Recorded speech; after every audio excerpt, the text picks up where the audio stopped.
Cecil mengendarai motor matiknya menuju ke arah perumahan. Motor matik second tersebut ia beli secara cash dengan harga 6 juta rupiah. Uang tersebut hasil dari ia menjual tas-tas dan sepatu milik ibunya. Ketika sampai di depan rumah yang cukup besar, Cecil memastikan alamatnya terlebih dahulu.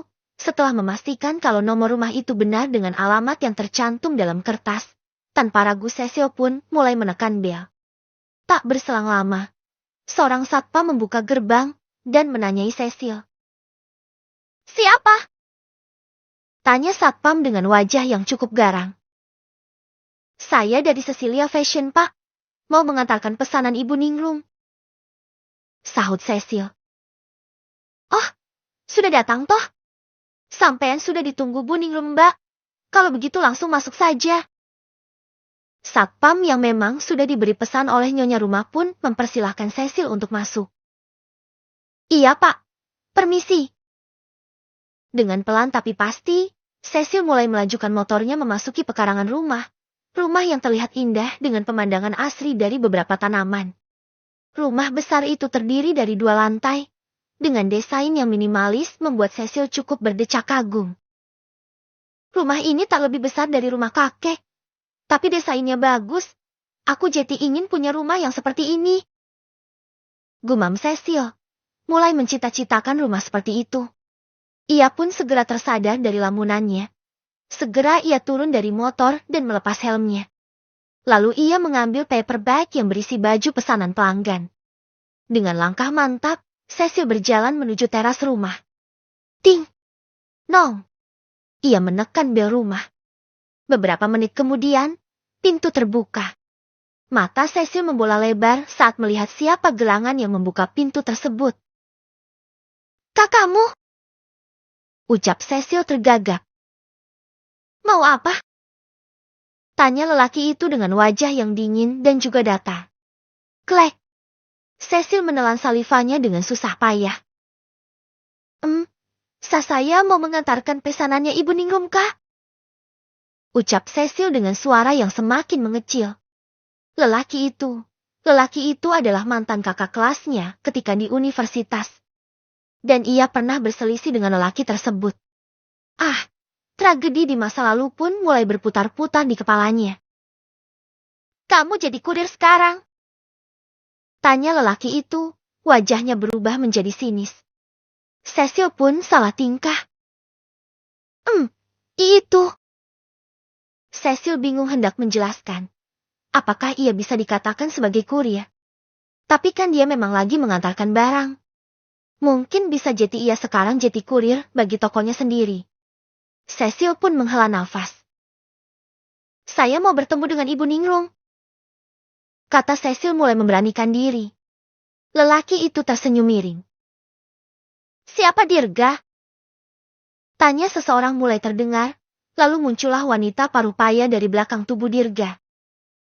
"Ini mah, kurir pengantar barang yang Mama tunggu," sahut Dirga, dengan sedikit senyum sinis terhadap Cecil. Ya, nama lelaki itu adalah Dirga, dengan nama lengkap Elbere Dirgantara Prayoga. Lahir dari keluarga prayoga yang cukup terpandang di kalangan pebisnis kelas menengah. "Loh Cecil, kamu sendiri yang mengantarnya?" tanya wanita itu yang dipanggil Mama oleh Dirga, dan tentulah itu yang namanya Ibu Ningrum. "Benar Bu Ningrum. Pegawai saya yang biasa mengantarkan barang ke tempat pelanggan lagi izin libur. Jadi saya sendiri yang mengantarnya," sahut Cecil dengan tersenyum manis, berusaha mengabaikan tatapan nelang dari Dirga. Begitu. Kalau begitu, ayo masuk. Kita minum teh dulu ya, sembari saya mencoba bajunya." Bu Ningrum mengajak Cecil untuk masuk. Cecil tersenyum sembari mengangguk kecil. "Dirga awas dong. Ini nak Cecilnya, bagaimana mau masuk kalau tubuh besarmu menghalangi?" omel Ibu Ningrum kepada anaknya. Tanpa banyak kata, Dirga berlalu begitu saja. Dan menghilang di balik dinding. "Cekah, dasar anak itu. Kebiasaan sekali. Kapan dapat jodohnya kalau wajahnya terus dingin dan kaku begitu? Padahal di sini ada wanita cantik loh," gerutu Bu Ningrum. Cecil meringis saja. Ayo masuk. Ajak Bu Ningrum kembali. Cecil mengangguk kemudian mengikuti langkah Bu Ningrum yang mengajaknya untuk duduk di ruang keluarga. Terlihat di sudut ruangan, ada Dirga yang tengah bermain bersama seorang anak balita. Jika tadi Dirga terlihat dingin dan datar, kaku dan juga terkesan galak. Tetapi ini berbeda. Ia bisa melihat Dirga yang tengah mengajak bercanda dan terkadang mengusili anak balita tersebut. Dirga sendiri yang menyadari keberadaan Cecil pun acuh tak acuh, terkesan mengabaikannya. Seolah-olah tidak pernah mengenal dengan Cecil padahal dulu mereka satu universitas yang sama. Tak berselang lama Cecil duduk. Seorang Alt pun datang dan membawakan Cecil minuman serta cemilan. Silahkan diminum, Mbak. Ucap Alt itu lagi. Dalam hati Cecil tersenyum miris. Dulu, siapapun itu akan memanggilnya dengan sebutan Nona. Akan tetapi kini semuanya berubah dengan sangat drastis. Mungkin dengan penampilannya yang sekarang sudah tidak pantas lagi dipanggil dengan Nona lagi. Dan Cecil mencoba menerima takdirnya yang baru itu. Ternyata selama bertahun-tahun hidup dalam bergelimangan harta telah membuatnya lupa diri. Dan kini saatnya Cecil mencoba menerima dengan takdirnya yang sesungguhnya. Takdir yang menyatakan kalau sebenarnya ia bukanlah siapa-siapa. Terima kasih ya, Mbak. Ucap Cecil yang juga memanggil Alt itu dengan sebutan Mbah. Lagi pula Alt itu terlihat belum terlalu tua. Mungkin umurnya sekitar 30 tahunan ke atas. Sama-sama, saya permisi dulu. Pamit Alt tersebut. Sembari menunggu Bu Ningrum mengenakan bajunya, Cecil pun menyesap minuman es yang disajikan untuknya. Sesekali ia melirik pada Dirga. Apa itu anaknya? Batin Cecil menerka-nerka. Maaf ya, sudah membuatmu menunggu terlalu lama. Bu Ningrum pun datang dengan wajah yang tersenyum ramah. Ah, tidak kok Bu. Bagaimana dengan bajunya Bu? Apakah ada yang kurang pas? Tanya Cecil. Tidak, semuanya sudah pas seperti kemauan saya. Bagus dan tidak mengecewakan. Oh iya. Ini bayaran kamu. Saya beri lebihan sedikit hitung-hitung tanda terima kasih karena kamu sudah repot mengantarnya ke sini. Bu Ningrum terlihat puas dan segera memberikan hak Cecil. Cecil menerimanya. Ada lebihan 50.000 di sana. Tidak perlu, Bu. Ini memang sudah menjadi tugas saya. Cecil mengembalikan uang lebihan itu. Karena memang itu sudah menjadi tugasnya sebagai pemilik toko. Tidak apa. Ambillah Cecil. Bu Ningrum sedikit memaksa. Baiklah, terima kasih Bu Ningrum. Anda baik sekali. Semoga rezeki Ibu Ningrum dilipat gandakan olehnya. Cecil balik mendoakan kustomernya. Cih, so baik. Terdengar celetukan seseorang. Cecil dan Bu Ningrum pun menoleh ke arah Dirga. Siapa yang kau maksud so baik Dirga? Tanya Bu Ningrum dengan mata mendelik. Ia akan tak enak hati jika yang dimaksud anaknya adalah Cecil. Ini loh Ma, ada konten anaknya orang kaya yang sok baik lagi bagi-bagi rezeki. Padahal dia itu cuma lagi pencitraan saja. Sahut Dirga beralasan. Padahal yang dimaksud memang benar Cecil. Wajah Cecil langsung masam. Ia tahu kalau Dirga lagi menyindirnya. Menyebalkan sekali lelaki itu. Aku tahu kalau yang tadi itu ditujukan untukku. Kesal Cecil dalam hati. Oh, Mama kira apa? Bikin salah paham saja. Bu Ningrum bernafas lega. Cecil buru-buru menghabiskan minumnya. Bu, kalau begitu saya pamit. Saya akan kembali ke butik. Pamit Cecil. Ia tidak betah berlama-lama di rumah itu. Tidak dimakan dulu nak cemilannya. Tawar Bu Ningrum yang memang baik orangnya. Sudah kok Bu. Saya permisi ya Bu. Masih ada lagi yang harus saya antarkan. Sekali lagi terima kasih juga Ibu sudah puas dengan baju dari butik saja. Semoga Ibu tidak kapok membeli lagi ya. Baru kali ini aku dengar anak orang kaya promosi. Memang apa yang dijualnya? Uang emas atau permata?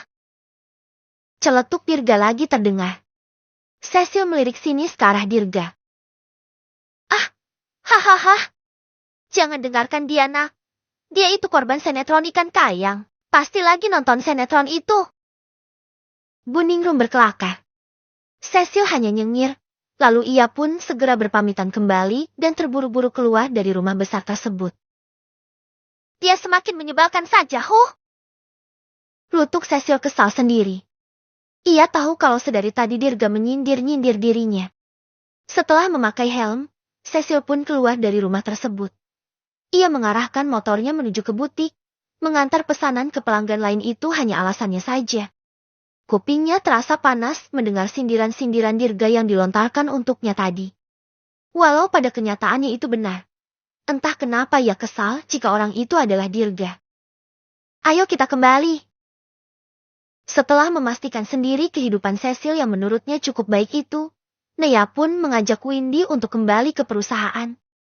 Dari awal ia hanya ingin melihat saja, tidak ada niatan yang lain. Apalagi beramah tamah dan lain sebagainya. Menurutnya begini saja pun sudah cukup. Ia dengan kehidupannya pun Cecil dengan kehidupan barunya. Yang mempunyai hubungan adalah Cecil dengan Tuan Guntur, dan itu bukanlah urusannya. Tapi yang pasti, neneknya itu tidak akan menerima seorang Cecil untuk kembali bersama dalam soko mereka lagi. Lebih tepatnya sudah tidak sudi lagi karena sang nenek sudah terlanjur kecewa. Kamu tidak mau masuk ke sana? Tanya Windy. Ngapain? Orangnya juga gak ada kan? Terang Nea. Mumpung gak ada orangnya Ney, kita bisa acak-acak tokonya itu. Sebagai pembalasan dendam karena mereka sudah jahat sama kamu. Windy sudah seperti setan saja, memberi masukan yang sama sekali tidak terpuji. Habis mendengar cerita Nea sahabatnya, Windy ikutan kesal terhadap Mary dan anaknya. Menurutnya dua orang itu sama sekali tidak tahu diri dan tidak tahu terima kasih. Nea terkekeh kecil. Tidak perlu, mereka sudah mendapatkan hukumannya sendiri. Mary sudah divonis hukuman penjara 20 tahun, sedangkan Cecil. Kulihat dia sudah mulai berubah. Dia juga sama sekali tidak mengusik ataupun menggangguku lagi. Jadi kali ini aku akan membiarkannya saja. Tanggap Nea. Lagi pula, dia seperti itu mungkin pengaruh dari ibunya. Ibu Nea. Nah yaitu, karena sudah dididik emaknya dari kecil. Kalau dia cuma pura-pura dan nanti malah mengganggumu lagi. Bagaimana? Tanya Windy. Gampang, tinggal libas saja beres. Cuma seorang Cecil mah kecil. Sahut Nea, bukan bermaksud mau sombong. Akan tetapi Nea yang dulu berbeda sekali dengan Nea yang sekarang. Dulu ia memang seorang wanita pemberani. Tetapi sekarang, lebih berani dan lebih tangguh lagi. Dan juga lebih kuat. Ia bahkan bisa menghadapi 10 preman sekaligus. Dan satu lagi. Jangan lupakan kekuasaan yang ia miliki, juga kepintaran yang diturunkan Tuan Guntur padanya. Jangan meremehkan seseorang, Ney. Kamu tetap harus waspada. Peringat Windy. Ya, aku tahu. Jawab Nea singkat. Kemudian ia memejamkan matanya sejenak. Bermaksud mengistirahatkan otak dan tubuhnya sebelum nanti kembali berkutat dengan tumpukan berkas di ruang kerjanya. Ney, perasaan kamu pakai baju longgar terus. Apa nggak pakai baju yang ngepas body gitu? Biar seksi. Tanya Windy penasaran. Juga heran dengan fashion yang dimiliki sahabatnya itu. Masalahnya Nea itu seorang bos besar. Mengapa pakai baju yang oversize yang menurutnya lebih mirip dasar mak-mak begitu? Walau baju yang dikenakan Nea itu bermerek dan juga mahal, akan tetapi Windy merasa itu kurang pas jika dikenakan di lingkungan kantor seperti ini. Apa ada yang salah dengan pakaianku? Menurutku ini bagus dan juga sopan kok. Kalah ketat seperti bajumu anak-anakku gak akan bisa bergerak bebas. Kasihan mereka akan terjepit di dalam. Sahut Nea sembari menelisik penampilannya sendiri. Saat ini ia tengah mengenakan dress yang ukurannya memang oversize. Panjangnya selutut lalu dilengkapi dengan blazer. Ia tidak menggugana hak tinggi lagi, tetapi hanya memakai sepatu pantofel yang tidak ada haknya sama sekali. Menurutnya penampilannya itu sudah cukup bagus, dan yang terpenting nyaman. Hah? Anak-anakmu? Maksudnya, Ney? Windy terkejut dengan yang diucapkan Naya. Ia sama sekali tidak tahu kalau sahabat yang juga bosnya itu tengah hamil. Sejak awal ia mulai bekerja di sini, Naya selalu memakai baju yang longgar. Ia juga tidak terlalu memperhatikan perut Naya. Aku lagi hamil, Win. Sudah 4 bulan. Nanti tanggal 28 mulai jalan 5 bulan. Jelas Naya. Mata Windy pun terbelalak kaget. Hah? Hamil? Serius kamu, Ney? Kok gak kelihatan perutnya menggelembung? Windy heboh.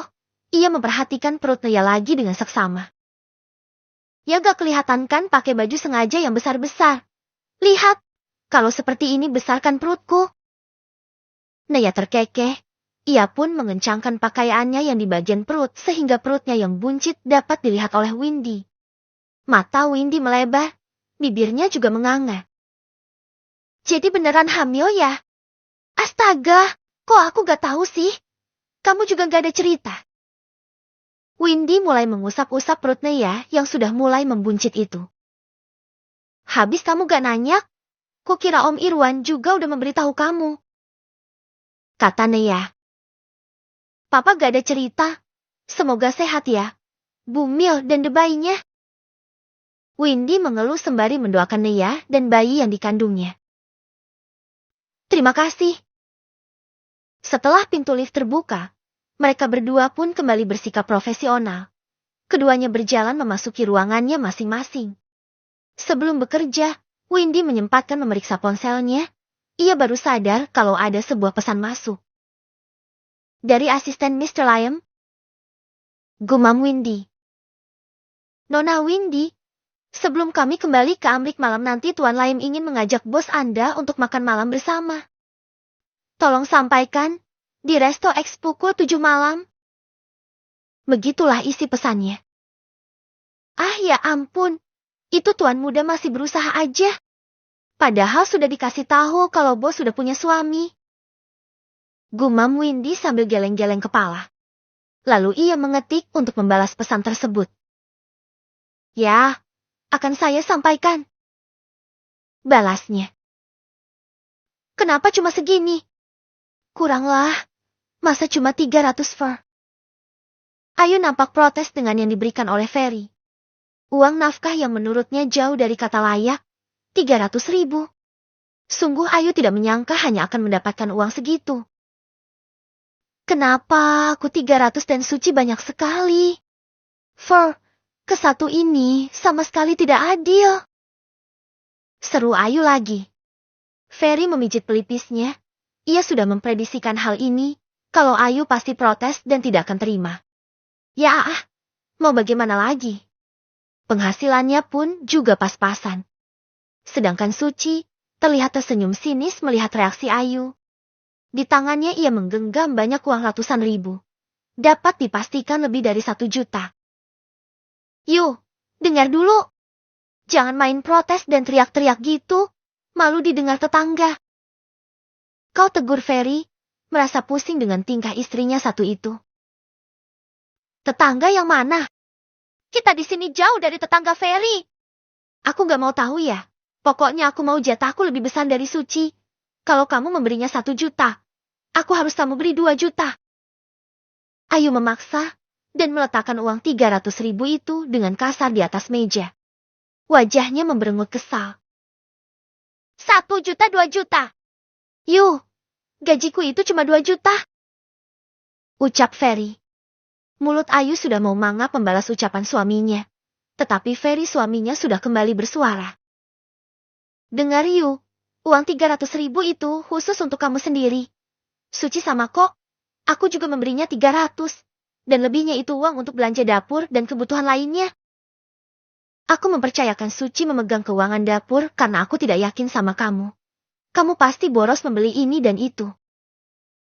Jelas Ferry, 1 tahun lebih menjalin kasih dengan Ayu, membuatnya hafal luar dalamnya sifat Ayu. Uang dapur. Ayu membeo. Iya uang dapur, untuk makan kita sehari-hari. Dek, uang 1 juta itu cukup gak buat makan kita 1 bulan? Lalu Ferry menoleh pada istri pertamanya. Insya Allah cukup mas. Listrik kita kan subsidi, dan air ngambil dari sumur. Kalau cuma buat dapur dan beli sabun, sepertinya ini cukup.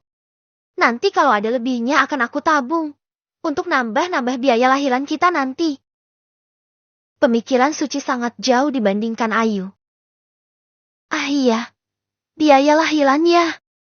Aduh, aku pusing. Pasti biaya lahiran itu mahal. Gumam Ferry yang belum apa-apa sudah merasa pusing duluan.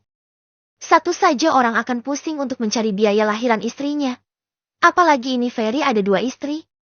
Yang dimana jarak kehamilan istri-istrinya berdekatan. Yakni cuma berselisih 2 bulan saja. Tenang saja mas, aku kan punya BPJS. Biaya lahiran gratis ditanggung pemerintah. Tapi untuk jaga-jaga, kita harus punya tabungan mas. Kan gak tahu nanti kalau ada kebutuhan mendadak. Kata Suci. Hah, sedikit lega aku deh dengar kalau kamu punya BPJS. Terus yuk, kamu ada gak kartu BPJS? Ferry langsung menoleh pada istri keduanya. Gak tahu. Jawab Ayu singkat padat dan jelas. Aku maunya lahiran Cesarfor, dan di rumah sakit yang bagus. Aku gak mau ya lahiran normal yang cuma di puskesmas. Selain sakit pasti layanannya buruk. Aku mau mendapatkan pelayanan yang baik dengan melahirkan sesar di rumah sakit swasta. Kata Ayu, meminta sesuatu yang mustahil Ferry kabulkan. Ferry dan Suci kompak menganga mulut mereka. Yuh, kamu sadar dong, kalau suami kita itu cuma buruh di konveksi. Gajinya pun cuma 2 juta. Mana mampu Mas Ferry membayar biaya lahiranmu yang bergaya kayak artis itu? Seru Suci dengan wajah masam, plus gak habis pikir dengan Ayu. Orang miskin kok gegayaan. Menurutnya, bisa lahiran normal dan selamat pun itu sudah sangat bagus dan alhamdulillah. Benar, kamu jangan minta yang aneh-aneh Ayu. Operasi sesar itu mahal. Apalagi tidak pakai BPJS. Mau bayar pakai apa aku? Daun? Imbu Ferry sembari mendengus kesal. Ketika ia sudah mulai berubah, kini kesabarannya diuji dengan istri modelan seperti Ayu. Yang menuntut ini dan itu melebihi yang ia mampu. Fer, aku ini istri kamu. Yang ada di dalam kandunganku itu juga anak kamu. Kamu harus usahain yang terbaik dong buat kami. Aku gak mau sakit saat melahirkan. Pokoknya aku maunya sesar. Titik. Ayu masih bersikeras. Dan juga, tambahin uang nafkah aku. Masa cuma 300.000? Dapat apa? Ayu masih nyerocos. Dasar istri gak tahu bersyukur kamu yuk. Nyesel aku nikahin kamu. Kamu cuma buat pusing kepalaku aja. Ferry yang merasa kesal dengan segala tuntutan Ayu itu langsung pergi dan memasuki kamar Suci. Heh, kok kamu masuk ke sana? Ini masih jatahmu bersamaku Ferry. Pekik Ayu mencak-mencak. Suci yang melihat perangai madunya pun menghela nafas lelah. Ayu, Mas Ferry itu sudah susah payah bekerja dan menghasilkan uang untuk kita. Bisa tidak sih kamu hargai itu? Entah banyak entah sedikit. Yang penting kebutuhan kita itu cukup. Gak kelaparan seperti orang di luar sana. Sebagai seorang anak yang orang tuanya miskin, Suci sangat bersyukur dengan nafkah yang diberikan oleh suaminya. Menurutnya uang 1 juta itu cukup untuk kebutuhan mereka 1 bulan. Walau sekarang apa-apa serba mahal, setidaknya hidup di kampung tidak semahal seperti hidup di kota. Lagi pula di belakang rumah mereka itu banyak sekali tanaman sayuran, ada cabai tomat bahkan terong, ada ubi juga, pepaya dan masih ada sayuran yang bisa ia masak. Suci tinggal membeli perbumbuan dan juga lauk lain seperti ikan telur ataupun daging ayam. Jangan sok ceramah kamu. Ini juga gara-gara kamu. Karena ada kamu di antara kami. Jatah nafkahku jadi berkurang. Ketus Ayu. Suci pun tersenyum masam. Gak salah kamu ngomong begitu. Harusnya aku yang ngomong kayak gitu ke kamu. Kalau tidak ada kamu yang menjadi istri kedua suamiku, pasti jatah nafkahku tidak akan berkurang. Begitu-begitu Suci cukup tangguh, mana mau ia dibully Ayu. Yang notabenenya istri kedua suaminya. Dada Ayu megap-megap. Sampai sekarang ia masih belum terima dirinya yang menjadi nomor kedua. Ia benci Suci dan juga anak itu. Salah besar kalau kamu membenciku. Di sini yang salah itu Mas Ferry. Mas Ferry yang mencurangi kita berdua. Ucap Suci seolah dapat membaca sorot mata Ayu tersebut. Dia membohongimu dan juga membohongiku. Dia juga menghamili kita berdua. Awalnya aku marah dan juga benci sama kamu. Tapi mau semarah apapun dan sebenci apapun aku sama kamu dan Mas Ferry. Faktanya aku sudah mengandung benihnya dan juga sudah menjadi istrinya. Selian bisa eri emo. Apalagi yang dapat kulakukan? Sedangkan anakku butuh pengakuan bapaknya. Ayu, kuharap kamu juga bisa menerima keadaan. Jangan terus memberontak dan membuat masalah terus. Buatlah Mas Ferry dan ibu menyukaimu. Mereka bakal sayang padamu kalau kamu mau berubah dan juga menerima keadaan ini. Aku sudah bisa menerima kamu sebagai maduku. Tinggal kamu Ayu. Kamu mau bermusuhan terus seperti ini atau membuat rumah tangga kita menjadi harmonis? Aku sudah ikhlas membagi suamiku Ayu. Walau sakit tapi aku berusaha untuk ridho. Ini semua untuk mendapatkan ridho dan ampunan darinya. Lanjut Suci panjang kali lebar terhadap Ayu. Berharap madunya ini sadar dan dapat berubah. Ia sudah lelah karena setiap hari harus berselisih paham dengan Ayu. Sementara di sisi lain, ada Pak Ari yang tengah bersenang-senang dengan janda sebelah. Janda kesepian yang tidak memiliki suami itu menjadi sasaran Pak Ari yang selalu haus begituan. Pak Ari, semakin tua bukannya bertobat malah semakin menjadi. Mas, jangan disinilah. Dikata aku kambing, apa kampat weh, kok di bawah pohon pisang. Nanti kalau ada ular gimana?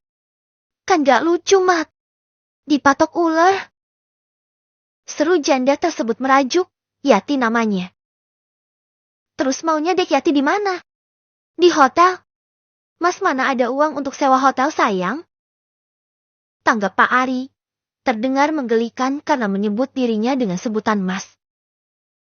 Di rumah aku aja lah mas, lebih nyaman. Celetuk Yati.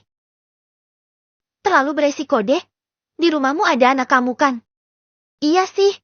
Tapi aku gak mau di sini. Banyak nyamuk. Pak Ari pun langsung berpikir cepat. Tetapi ia tidak menemukan tempat manapun yang dirasa pas untuk memadu kasih selain di balik semak-semak dan juga di bawah pohon seperti ini. Tidak ada rumah yang menurutnya aman karena di rumahnya pun ada Aris. Sedangkan di rumah Yati ada kedua anak Yati. Sudahlah mas. Di rumahku aja. Begini deh. Aku masuk duluan nanti kamu bukain jendela. Kamu masuk lewat jendela. Kata Yati lagi. Tapi kalau ketahuan anak-anakmu bagaimana? Gak lah. Asal kita gak berisik pasti gak akan ketahuan.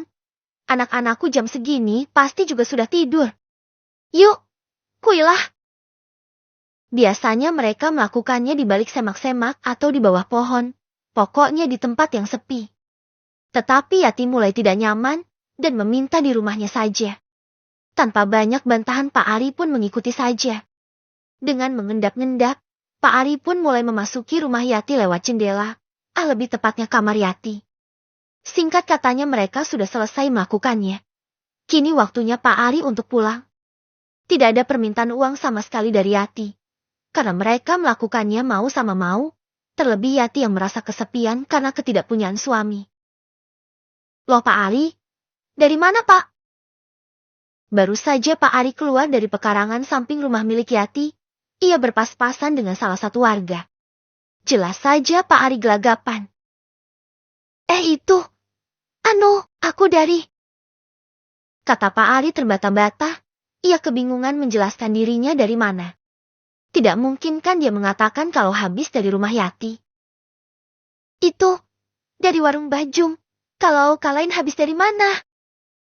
Keluar keringat biji jagung di dahi Pak Ari, ia tegang sekaligus cemas. Ia takut kalau mereka memergokinya yang keluar dari rumah Yati.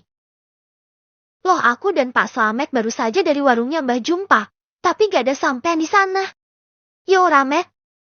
Holoh, kami lo dari sana, tapi gak ada sampean. Hayo lo Pak Ari, sebenarnya Pin dari mana? Jangan bilang dari rumah si janda pirang Yati yo. Sebenarnya Pak Slamet asal menebak, tetapi sukses membuat Pak Ari semakin kelimpungan. Nawur, Fitnah kau, Slamet. Aku tuh memang dari warung Mbah Jum. Tapi belum sampai sana aku baru sadar kalau gak bawa uang. Makanya ini balik lagi. Ujar Pak Ari beralasan. Wes lah, aku mau balik. Mau ngopi aja di rumah. Wes sembengi. Pak Ari pun segera meninggalkan mereka. Jalannya sedikit terburu-buru untuk segera mencapai rumah. Pak Slamet dan Pak Agus pun saling pandang. Kamu percaya Gus dengan yang dikatakan Pak Ari barusan? Tanya Pak Slamet. Pak Slamet menggeleng. Orolah, tadi lo dari kejauhan aku lihat seperti ada bayang-bayang yang keluar dari rumah Yati. Ternyata saat sampai sini ada Pak Ari. Pasti mereka habis nganu. Celetuk Pak Agus. Pak Slamet menghela nafasnya gusar. Gak bisa dibiarin terus ini, Gus. Lama-lama tingkah Pak Ari meresahkan. Bisa-bisa kampung kita terkena bala gegara ia yang terus berbuat zina. Gak cukup dia dengan janda desa sebelah. Kini pun janda dekat rumah ia sikat. Pak Slamet merasa geram. Yo Gus, jangan lupakan dengan mantunya sendiri yang dia garap. Benar-benar hewan kayak Pak Ari. Anak mantune Dewi digarap. Sinting. Pak Agus ikutan geram. Kita awasi aja si Pak Ari gimana, Gus? Nanti kalau ketahuan nganu lagi, kita laporinlah ke polisi. Kedek aku lihat dia begitu terus. Kok gak tobat-tobat? Umur udah bangkotan juga. Lama-lama istri orang diambat, Gus. Geram Pak Slamet. Yolah, aku juga gede. Aku lihat dia keluarnya selalu malam. Habis Isya kalau gak salah. Mulai besok kita ikuti dia, yo. Yo, ajak bapak lainnya juga. Biar kita ngerebek sama-sama. Setelah memutuskan, mereka pun kembali ke rumah masing-masing. Sedangkan Pak Ari di rumah mulai gelisah. Bukan gelisah gegara kedua bapak-bapak tetangga tadi. Melainkan gelisah lantaran selang keempat nenegram 4 Nia semakin gatal yang tak tertahankan. Sudah 1 bulan ini Pak Ari merasakan gatal di area K3L4M. Nia. Akan tetapi ia abaikan dan menyepelekannya. Tetapi kini gatalnya semakin menjadi, saat K3 Encing pun terasa perih. Aduh, ini kenapa ya? Kok ya gatal banget? Pak Ari terus menggaruk miliknya itu. Sampai-sampai kulit luarnya mulai lecet dan mengelupas. Tak buat mandi welah. Mungkin habis dibuat tempur sama Yati makanya semakin gatel. Pak Ari pun ke kamar mandi untuk mandi. Aduh, oh, perih. Rintih Pak Ari kesakitan saat kencing. Biur. Setelahnya Pak Ari pun mengguyur seluruh badannya. Tak lupa dia juga membalur seluruh tubuhnya dengan sabun dan menggosoknya sampai bersih. Malam ini Nea dan Adrian tengah bersiap untuk menghadiri makan malam yang diadakan Mr. Laim. Sebagai klien yang cukup penting di perusahaan grup Mahesa, Nea terpaksa menyanggupi makan malam tersebut. Tak lupa ia juga menggandeng sang suami, dan malam ini, Nea mengenakan gaun yang senada dengan jas yang dikenakan sang suami, yakni warna abu-abu. Sayang, jangan terlalu cantiklah. Aku gak rela kalau si Laim itu ikut menikmati kecantikanmu. Protes Rian. Nia terkekeh. Mas, masa iya kita mau makan malam di restoran mewah aku cuma pakai daster? Rian mengerucutkan bibirnya. Yaitu, jangan merah-merahlah bibirnya. Protes Rian lagi. Merah apanya? Orang ini warna pink kok. Aku udah selesai. Ayo kita berangkat sekarang. Gak enak buat orang nunggu. Naya sudah selesai dengan alat tempurnya, walau lagi hamil. Kecantikan Kanaya sama sekali tidak pudar. Malah bisa dikatakan semakin bersinar. Walau sedikit tidak rela, tetapi Rian mengikuti langkah sang istri. Setelah menempuh perjalanan beberapa menit, keduanya kini sudah sampai di restoran yang sudah di-booking oleh Mr. Laim. Naya melingkarkan tangannya di lengan sang suami, lalu keduanya mulai memasuki restoran tersebut. Sampai di dalam, keduanya langsung mendapatkan arahan dari seorang pelayan. Mereka diarahkan ke room privat. Baru juga masuk, Adrian sudah dibuat kesal oleh pemandangan yang ada di depan mata. Pasalnya, lelaki yang terang-terangan menyatakan suka kepada istrinya. terlihat tak kalah tampan dengannya. Bedanya ia produk lokal, sedangkan pria itu produk luar negeri. Sayang, jangan sampai kamu kepincut sama dia ya. Awas aja. Bisik Rian kepada istrinya. Rian sangat takut sekali istrinya digondol pebinor. Padahal tanpa ia ketahui, istrinya merasakan hal yang sama. Suaminya itu tampan, juga tergolong kaya, seorang dokter genius pula. Nea takut suaminya juga akan digondol pelakor. Hanya saja Nea tidak memperlihatkannya. Berbeda dengan Rian yang memperlihatkan keposesifan-nya. Mr. Lam sendiri pun cukup terkejut.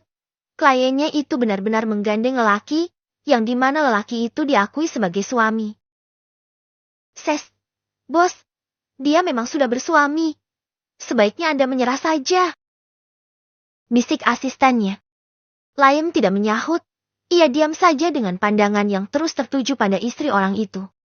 Kanaya terlihat sangat cantik dan anggun. Bos, sepertinya Nona Kanaya juga lagi hamil. Lihatlah, perutnya buncit. Bisik asistennya kembali. Mendengar itu, pandangan Lam pun beralih pada perut Nea. Matanya terlihat mengerjap beberapa kali. Kenapa tiba-tiba buncit? Tanya Lam. Entahlah bos, mungkin kita saja yang gak tahu kalau Nona Kanaya sebenarnya tengah hamil. Bisik asistennya menjawab. Selamat malam Mr. Lam. Maaf saya dan suami telah membuat Anda menunggu. Seru Nea ketika sudah sampai di hadapan Lam dan asistennya. Lam pun memaksakan senyumnya, apalagi ia melihat dengan jelas ekspresi Rian yang tidak bersahabat. Ah ya, belum lama kok Nona. Jadi dia ini. Lam menunjuk ke arah suami Nea. Sontak saja Rian mengulurkan tangannya. Perkenalkan, saya Adrian, suami Kanaya. Ucap Rian dengan tegas memperkenalkan siapa dirinya. Wajah Rian nampak datar dingin dan juga tegas, sama sekali tidak ada senyum di sana. Ah begitu, perkenalkan saya ini rekan bisnis Nona Kanaya. Panggil saja saya Lam. Lam membalas jabatan tangan Rian. Nona Tuan, mari silahkan duduk. Pertama-tama saya menyampaikan kalau makan malam ini sebagai tanda memperseret hubungan kerjasama di antara dua perusahaan. Sebelum malam nanti kita berdua akan kembali ke Amerika. Jelas asisten Lam sembari menyuruh kedua tamunya untuk duduk. Rian mengangguk saja. Nona, kalau boleh tahu, sudah berapa bulan kandungan Anda? Tanya asisten itu penasaran. Sudah 4 bulan. Jawab Nea seraya tersenyum kecil. Jawaban Nea berusaha sudah menegaskan bahwa wanita itu benar-benar sudah hamil. Lam, sama sekali tidak ada kesempatan untuk menikung. Selamat Nona dan Tuan, sebentar lagi kalian berdua akan menjadi orang tua. Ucap asisten Lam itu memberi selamat. Terima kasih. Mari, kita mulai makan malam ini. Ajak asisten Lam lagi, sementara Lam sendiri hanya diam. Wajahnya mendadak lesu. Hatinya dipenuhi perasaan kecewa. Tadinya kalau cuma menikah Lam berniat ingin menikung. Akan tetapi, kalau sudah ada calon anak di antara mereka, Lam mana tega. Terima kasih atas makan malamnya Mr. Lam. Saya doakan semoga perjalanan pulang Anda malam ini lancar dan tanpa kendala. Dan juga selamat sampai tujuan. Sebagai rasa terima kasih dan tanda perpisahan mereka, Nea menjabat tangan Lam dan mendoakan agar perjalanan rekan kerjanya itu lancar dan tanpa hambatan. Walau Lam sudah terang-terangan memperlihatkan ketertarikan terhadap Nea, akan tetapi Nea tetap menghormatinya. Ia harus bisa bersikap profesional. Lam adalah salah satu klien penting di perusahaannya, dan selama Lam tidak berbuat melebihi batas, Nea masih bisa menahan untuk melanjutkan kerjasama ini. Terima kasih Nona Kanaya. Kalau begitu kami pamit dan akan segera bersiap. Karena 2 jam lagi, kami harus ke bandara. Kata Lam dengan memaksakan senyumnya. Nea mengangguk mengerti. Setelahnya Rian yang beralih menjabat tangan kedua rekan kerja istrinya itu.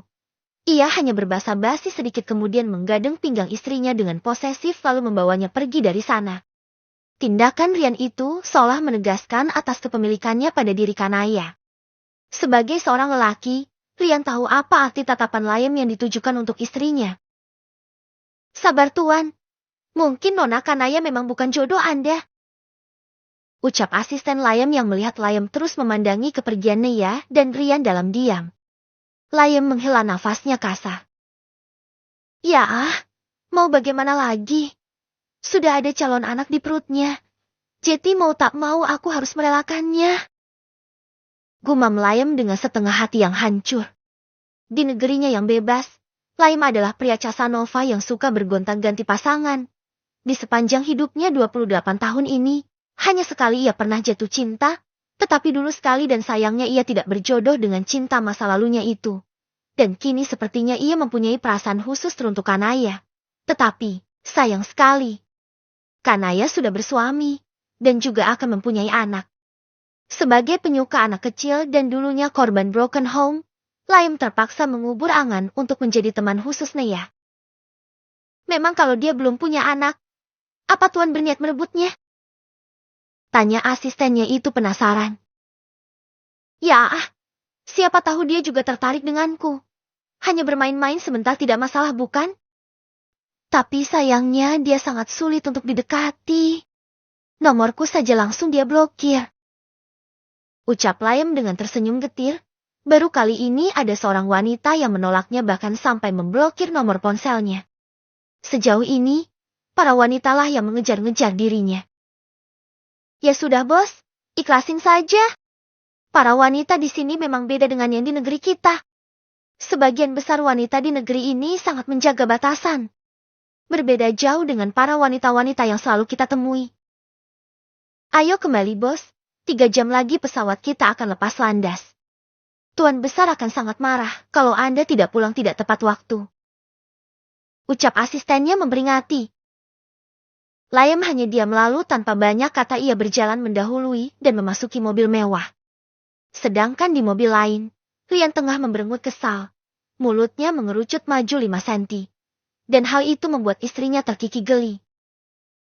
Mas, kamu kenapa sih? Cemburu ya? Kan aku sama sekali tidak kasih harapan sama dia. Udah dong ngambeknya. Tambah jelek tahu gak? Celoteh Neya kemudian tergelak. Rian pun mendengus. Sayang, harusnya kamu gak usah salaman sama dia. Kau lihat wajahnya tadi. Wajah-wajah pebinor. Ucap Rian sedikit bersungut. Apa? Jadi kamu ngambek karena aku salaman sama Layem? Astaga mas, berapa banyak orang yang sudah salaman sama aku? Kok kamu cemburunya sekarang? Lagian mas, itu hanya salaman biasa. Sebagai rasa terima kasih karena sudah mentraktir kita makanan lezat. Itu saja tidak lebih kok. Neya berusaha merayu suaminya. Ya tapi aku gak suka dengan tatapan matanya padamu sayang. Ingin sekali tadi aku mencolok matanya itu. Kurang ajar sekali lihatin bini orang. Ucapan Rian itu mengundang gelak tawa Neya lagi. Ahahaha, mas kamu menggemaskan sekali saat ngambek gini. Jadi pengen lihat kamu ngulek bumbu rujak deh. Pasti nikmati sekali makan rujak buah mangga muda buatan suami sendiri. Selorokan ayah. Rian mengerjapkan matanya beberapa kali. Apa katanya tadi? Ia mengulek bumbu rujak. Sayang, kamu ini ngomong apa sih? Tanya Rian dengan perasaan yang mulai was-was. Sudah beberapa kali istrinya mengidam aneh-aneh. Apakah malam ini mulai lagi? Iya mas, mendadak aku jadi pengen makan rujak deh. Tapi rujaknya mangga yang masih muda mas. Dengan bumbu kacang buatan kamu sendiri. Pasti mantul. Kata Neya yang mendadak ngidam pengen makan rujak. Rian menggaruk-garuk rambutnya yang sama sekali tidak gatal itu. Pusing karena sekarang bukan musim buah mangga. Kalau lagi musim mah di pinggiran jalan banyak yang jual. Tapi sayang, sekarang sedang gak musim buah mangga. Dari mana kita mendapatkannya? Ucap Rian sambil menoleh ke arah istrinya. Tetapi cuma sebentar. Ia kembali fokus pada jalanan di depannya. Aku tahu. Tapi aku lagi pengen banget mas. Entah mengapa rasa asam kecutnya mangga muda itu sudah seperti di dalam mulut. Membuat air liurku berdedakan ingin keluar. Mas tolong carikan. Ucap Neya dengan wajah memelas. Ia tidak lagi bohong. Memang saat ini ia tengah menginginkan buah mangga tersebut yang harus dicampur dengan bumbu rujak. Melihat wajah memelas istrinya, Rian jadi tidak tega. Ya udah, aku antarkan kamu pulang dulu. Setelah itu aku akan mencari yang anak kita mau.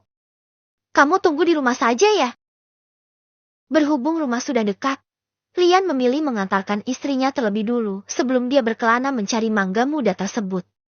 Nea pun mengangguk-angguk antusias. Ya ampun nak, kamu menyusahkan ayah saja. Awas saja pas keluar nanti kamu gak mirip dengan papa. Pokoknya jangan sampai kamu mirip sama kakek tua itu ya.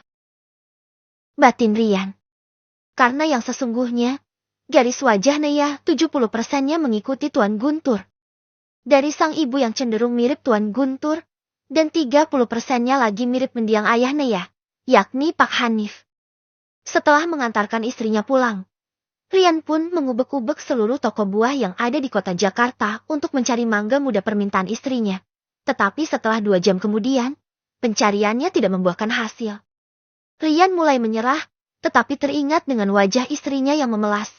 Rian kembali tidak tega. Ia kesal pada dirinya sendiri karena tidak bisa mendapatkan yang diinginkan istrinya. Di tengah kekalutannya, ia pun menelpon orang tuanya untuk meminta bantuan. Tat! Tat! Setelah berdering cukup lama, akhirnya panggilannya diangkat juga oleh orang tuanya.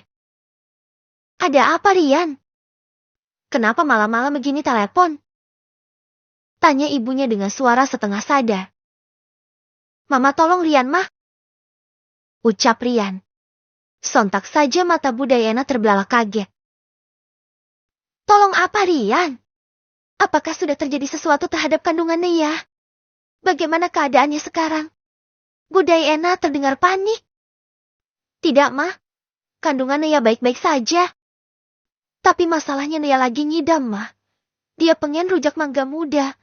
Tapi sudah Rian cari selama 2 jam tetap tidak nemu mangga muda yang Nea inginkan.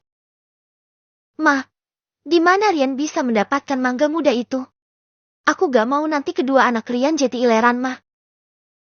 Ucap Rian terdengar mulai frustasi dan putus asa. Mendengar itu Bu Dayana pun menghela nafasnya lega. Ya ampun Yan, kalau ngomong itu jangan setengah-setengah napal, bikin mama jantungan saja. Gerutu Bu Dayana. Maaf mah, habis Rian kalut gak bisa kasih yang istriku pinta. Mangga muda ya? Sepertinya di rumah Mbak Tuti ada deh. Soalnya mama pernah lihat dia beberapa kali bawa bekal rujak mangga dari rumahnya. Mbak Tuti kan juga lagi hamil. Coba kamu ke rumah Mbak Tuti aja. Siapa tahu ia masih punya mangganya. Mbak Tuti adalah salah satu anak Bu Dayana. Dia tidak menginap. Karena sudah bersuami Mbak Tuti selalu pulang sore. Mbak Tuti ya? Coba kirim alamatnya mah. Rian akan on the way sekarang. Rian nampak kembali bersemangat. Iya. Setelah mendapatkan alamat rumah salah satu anak ibunya yang ternyata tidak begitu jauh dari komplek perumahan sang ibu, Rian pun langsung meluncur ke sana. Dan benar saja, saat sampai sana Rian langsung disuguhi satu pohon mangga besar yang tengah berbuah lebat. Aneh sekali, padahal tidak sedang musim mangga tapi ini mangga udah berubah, mana lebat lagi. Tapi syukurlah, aku jadi bisa memenuhi ngidam istriku. Gumam Rian heran sekaligus senang. Saking senangnya ia sampai lupa meminta izin pada Tuti dan main mengambilnya saja. Terlebih hari sudah menjelang dini hari. Rian pikir Tuti dan keluarganya pasti sudah tidur. Dan ia berniat akan memberitahu esok. Toh tidak banyak yang ia ambil, hanya beberapa biji saja. Kebetulan di sana ada galah yang biasa digunakan untuk mengambil mangga. Rian menggunakan galah tersebut dan mulai mengambil beberapa mangga. Sampai tiba-tiba ada yang berseru menuduhnya pencuri. Sontak saja Rian kaget, dan mangga yang harusnya masuk ke dalam karung kecil yang terpasang di galah itu jatuh dan menimpa kepalanya. Pencuri! Hei siapa kamu? Kamu mau mencuri mangga ya? Pekik seseorang, yang ternyata bapak-bapak yang habis ngeronda. Geluduk. Aduh! Rian mengadu kesakitan. Ia mengusap-usap kepalanya yang kejatuhan mangga. Kedua bapak-bapak itu pun langsung mengamankan dirinya. dan satunya lagi memukul pentungan dan mengabarkan warga sekitar kalau ada pencuri mangga. Tuk, tuk, tuk. Bangun semuanya, ada mafia pencuri mangga. Bangun, bangun. Mbak Tuti, Mas Edi, bangun. Ada yang mencuri manggamu. Terima bapak tersebut sangat berisik dan melengking. Hei, tunggu. Aku bukan pencuri.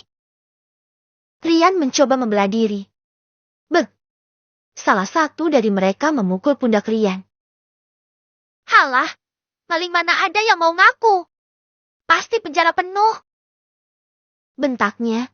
Tak lama para warga dan termasuk pemilik mangga pun keluar. Ada apa ini?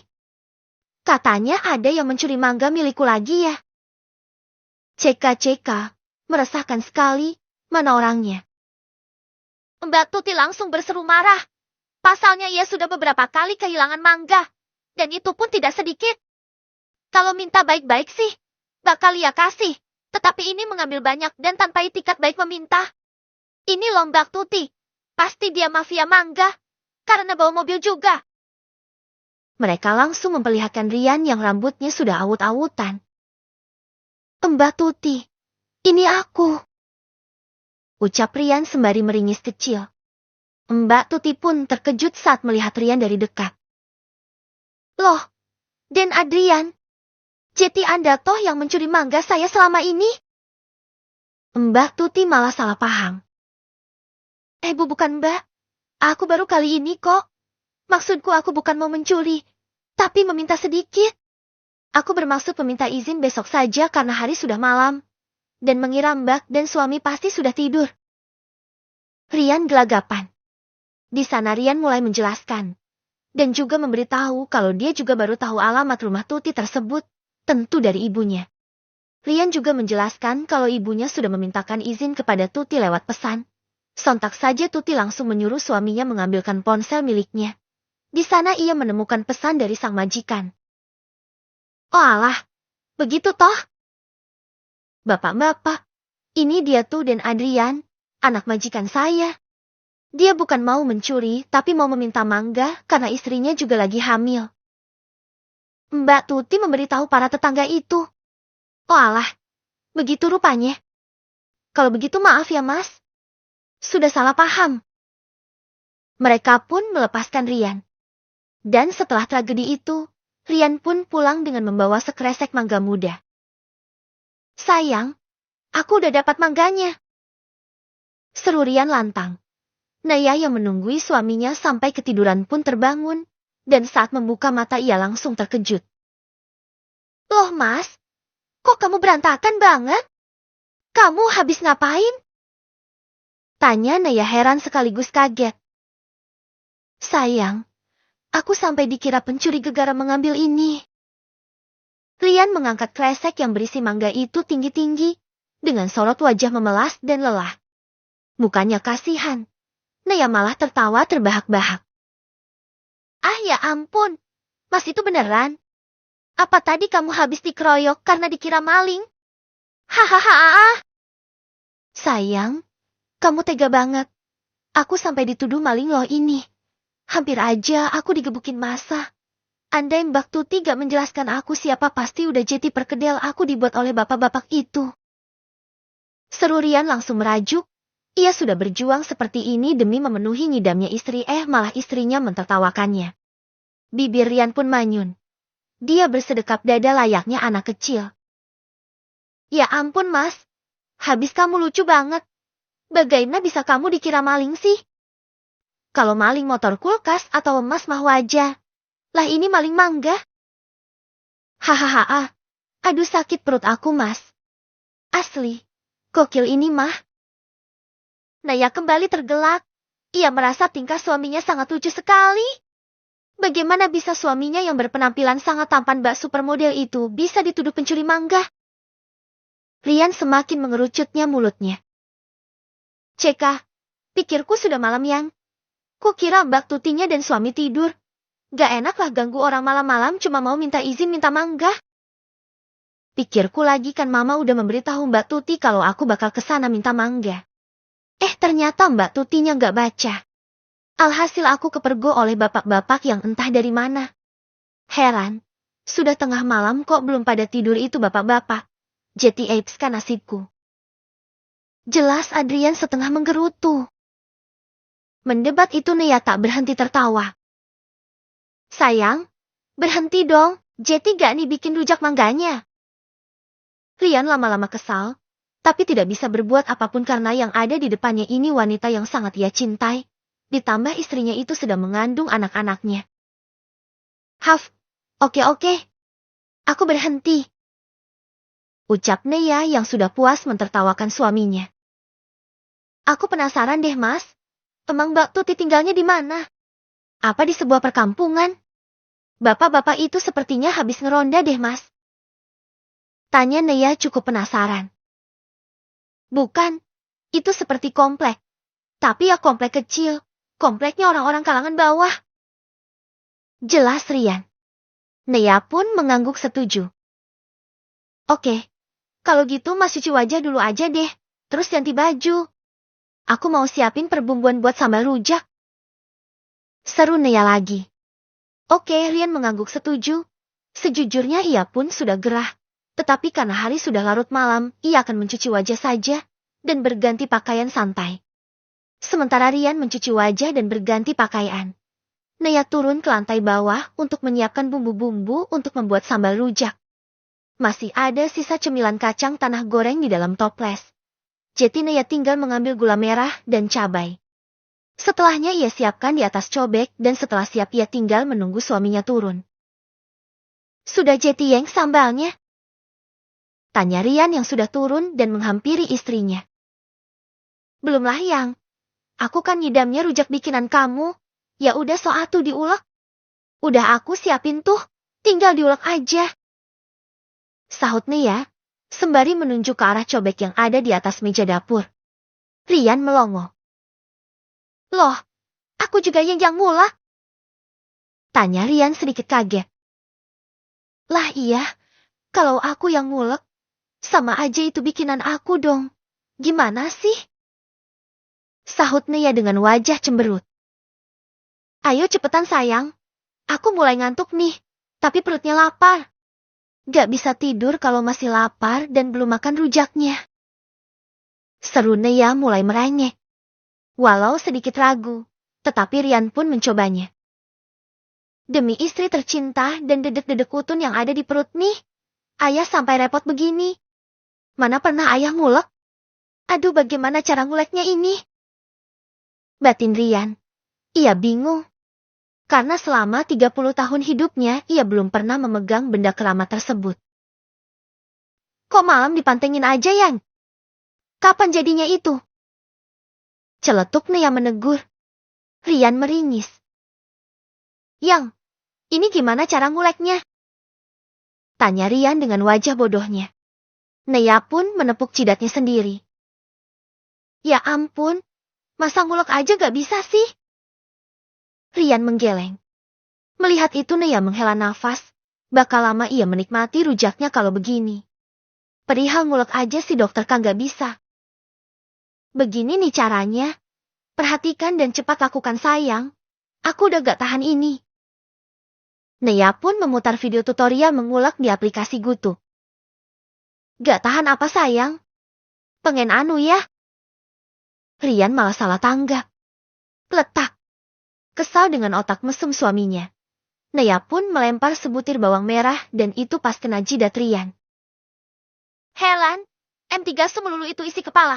Gak tahan pengen makan rujak lah sayang. Cepetanlah, aku ngantuk ini. Udah malam juga. Kesal Nea dengan mata mendelik. Iya. Rian pun hanya cengengesan, lalu ia mulai memperhatikan video tersebut dan mulai mempraktekannya. Setengah jam kemudian sambal rujak beserta irisan buah mangga muda pun sudah selesai. Tanpa menunggu waktu lama lagi Nea pun langsung mengeksekusi sepiring penuh rujak mangga muda tersebut. Rian yang melihat istrinya lahap memakan rujak mangga itu meringis ngilu. Yang, apa gak esim itu mangga? Tanya Rian heran sekaligus penasaran. Gak kok Yang, siger malah. Ada manis-manisnya juga kok dari sambal kacangnya. Sahut Neya dengan mulut yang penuh. Ada kelegaan tersendiri di hati Rian, karena perjuangannya mendapatkan buah-buah mangga itu, akhirnya disantap habis oleh istrinya. Tiba-tiba saja Neya menyodorkan sepotong rujak mangga. Rian nampak ragu, tetapi karena melihat istrinya yang baik-baik saja saat memakannya, Rian pun membuka mulut juga.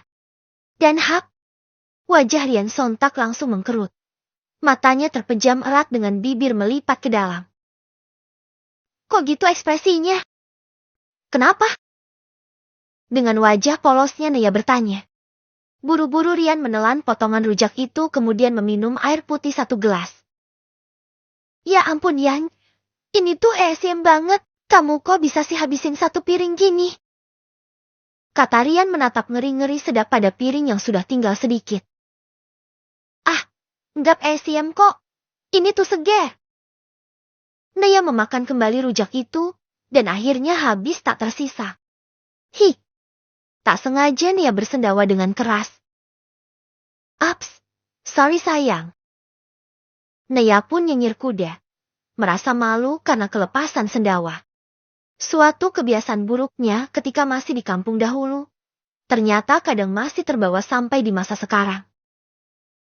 Gak apa-apa, udah habis berarti udah kenyang dong. Tanya Rian. Dan dijawab Neya dengan anggukan kepala. Kalau begitu ayo kita tidur. Udah malam ini, Mas udah ngantuk. Rian menguap lebar. Sudah hampir setengah tahun mereka hidup bersama. Keduanya pun mulai memperlihatkan kebiasaan-kebiasaan buruk ala manusia, bukan jijik atau ilfil. Tetapi keduanya malah biasa-biasa saja karena keduanya sama-sama mengerti memang manusia itu bukanlah tempatnya sempurna. Iya Mas, aku juga ngantuk. Tapi pinggangku pegal. Pijitin bentar ya Neya mengedip-ngedipkan matanya lucu.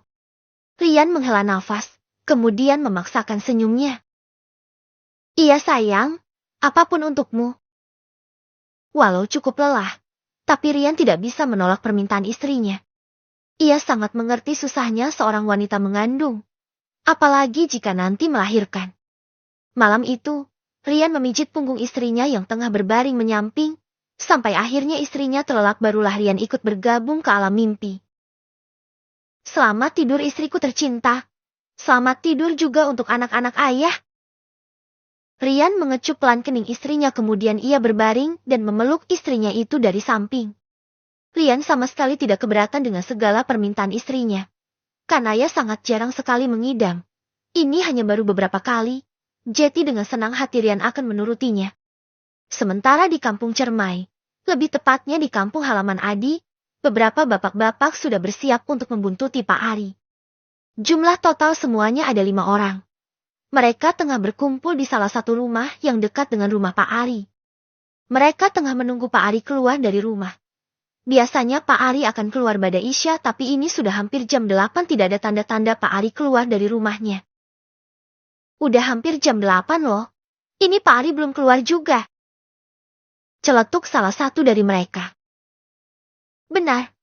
Apa kita kemarin sudah salah duga ya nuduh Pak Ari gitu? Sahut yang lain. Aku yakin banget kok. Dia tuh hampir tiap malam pergi dan entah ngelayap kemana. Buktinya dia tidak pernah ikut gabung di warung kan? Kemarin aja dia alasan mau ke warung. Padahal aku yakin betul dia habis dari rumah si janda pirang itu. Ucap Pak Slamet, merasa sangat yakin. Dia juga yang rumahnya cukup dekat dengan Pak Ari, alias bertetangga. Lah tapi ini belum ada tanda-tanda dia pergi, Matt. Pegel bokongku nungguin dia. Mending kita ngopi aja lah di warung. Yuk. Ya wes lah. Mungkin malam ini Pak Ari lagi gak mood buat nganu. Makanya tuh orang gak ada keluar. Akhirnya mereka pun bubar. Dan beralih buat ngopi di warung kopi. Beberapa hari Pak Ari tidak pergi. Itu dikarenakan barang miliknya yang tengah tidak nyaman alias gatal. Dan setelah ia obati dengan berbagai obat, akhirnya gatal yang dirasakan Pak Ari mulai mereda. Dan malam ini Pak Ari akan pergi menemui Yati lagi. Pun Yati yang sudah merindukannya karena beberapa hari tidak datang. Akhirnya sembuh juga. Sudah bisa kerja lagi kau Tong? Pak Ari menatap bangga pada pusakanya yang sudah membuatnya berkali-kali merasa nikmatnya surga dunia. Seperti biasa, Pak Ari akan keluar ketika selesai Isya. Kebetulan sekali Pak Slamet ada di depan rumah, lagi menikmati udara di malam hari. Pak Ari, mau kemana Pak? Tanya Slamet basa-basi. Mau ke warung Pak Slamet? Monggo. Jawab Pak Ari yang bergegas pergi dari sana. Ia tidak mau berlama-lama dengan tetangganya itu. Wah, pasti Pak Ari mau beraksi lagi. Aku harus hubungi teman-teman. Dengan gerakan cepat Pak Slamet langsung menghubungi bapak-bapak lainnya lewat grup yang sudah ia buat dalam aplikasi WhatsApp. Sembari teman-temannya datang, Pak Slamet segera mengikuti Pak Ari dengan jarak aman. Nah kan bener dugaanku, kalau Pak Ari tuh pergi ke tempatnya Yati. CK. Dia bahkan lewat jendela buat ke sana. Dasar Pak Ari. Gumam Pak Slamet yang melihat Pak Ari mengendap-endap masuk rumah Yati lewat jendela. Guys, aku ada di dekat rumah Yati. Ternyata benar dugaanku. Pak Ari masuk rumah Yati. Ayo kita grebek. Dan jangan lupa panggil Pak RT. Pesan Pak Slamet dalam grup WhatsApp. Ting. Oke. Asiaap. Jadi bener ya? Wah parah kalau begitu Pak Ali. Oke lah. Kita grebek sama-sama. Grup WhatsApp itu pun langsung ramai. Malam itu, di tengah malam yang sebenarnya masih cukup ramai, beberapa warga yang terdiri dari bapak-bapak itu tengah berjalan bergerombol. Kehadiran mereka itu mengundang perhatian beberapa warga lainnya, terlebih ada Pak RT di antara mereka. Loh, ini kalian pada mau kemana? Ada apa sih Pak RT? Tanya salah seorang warga yang sedang bersantai ria di depan rumahnya. Jika di daerah perkampungan seperti itu, banyak warga yang masih terjaga. Mereka kebanyakan ngerumpi, ada juga anak-anak muda yang nongkrong. Ada lagi yang menunggui anaknya pulang dari mengaji. Sedangkan bapak-bapak biasanya ngeronda dan sebagiannya lagi ngopi di warung kopi. Ini loh Pak Warto. Kami mau grebek Pak Ari yang katanya lagi anu dengan si janda. Sahut salah satu dari mereka yang hendak menggerebek Pak Ari. Anu? Zina maksudnya Pak? Iya, zina maksudnya. Sahutnya membenarkan. Yang benar. Para ibu-ibu yang lagi ngerumpi tak jauh dari sana ikut menimpali. Benar Bu Yus. Slamet yang udah di tempat kejadian perkara. Ayo kita grebek sama-sama itu Pak Ari.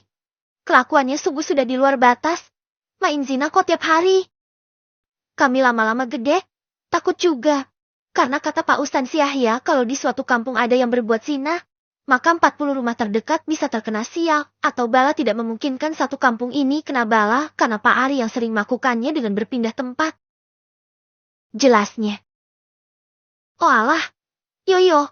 Aku sendiri dulu pernah lihat Pak Ari lagi nganu sama si A, dan ini lagi setelah sama mantunya itu. Astoge. Greget aku sama Pak Ari. Sudah seperti wudu saja. Kau, sana sini.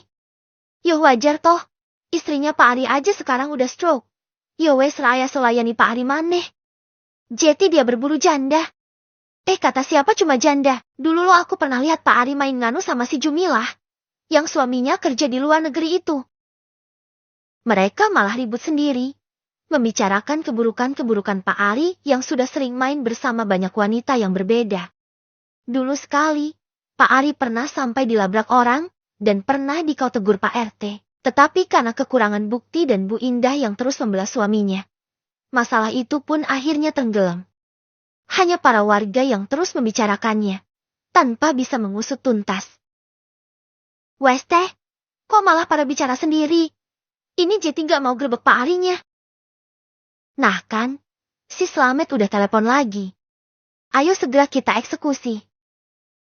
Setelah Pak RT, dan diangguki oleh semua warganya. Lalu mereka semua pun berbondong-bondong menuju ke rumah si Yati. Slamet yang lagi mengintip itu hanya bisa geleng-geleng kepala. Buset, gede juga burung si Ali. Durasinya pun lama, pantas banyak janda yang kelepak-kelepak. Gumam Slamet sambil geleng-geleng kepala. P4NT4 si Yati mulus juga ternyata. Hihi, ini musibah apa rezeki nomplok sih? Rencana mau grebek kok malah lihat yang bening-bening. Slamet menggaruk tengkuknya yang seketika merinding.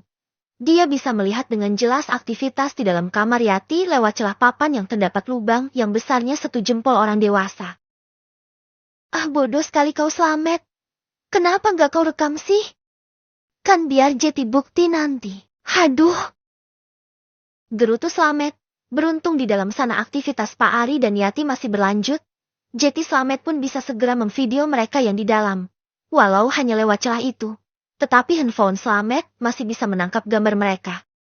Tak berselang lama, Slamet seperti mendengar banyak langkah seseorang. Seketika ia menoleh. Dari kejauhan ia bisa melihat segerombolan bapak-bapak dan ibu-ibu. Akhirnya mereka datang juga. Hafo, leganya. Gumam Slamet, kemudian segera menghampiri mereka. Akhirnya datang juga kalian? Yuk langsung grebek aja. Mereka di dalam lagi nganu. Kata Slamet. Yang benar kamu, Met? Tanya Pak RT memastikan. Benar Pak RT. Kalau gak percaya kita bisa intip lewat celah dinding. Aku sudah melihat semuanya. Jelas Slamet. Ayo kita cek dulu. Setelah itu baru kita grebek itu si Pak Ari. Kata Agus. Mereka mengangguk setuju. Lalu dengan berjalan mengendap mereka pun menuju ke jendela kamar Yati. Salah satu dari mereka bergantian mengintip celah tersebut.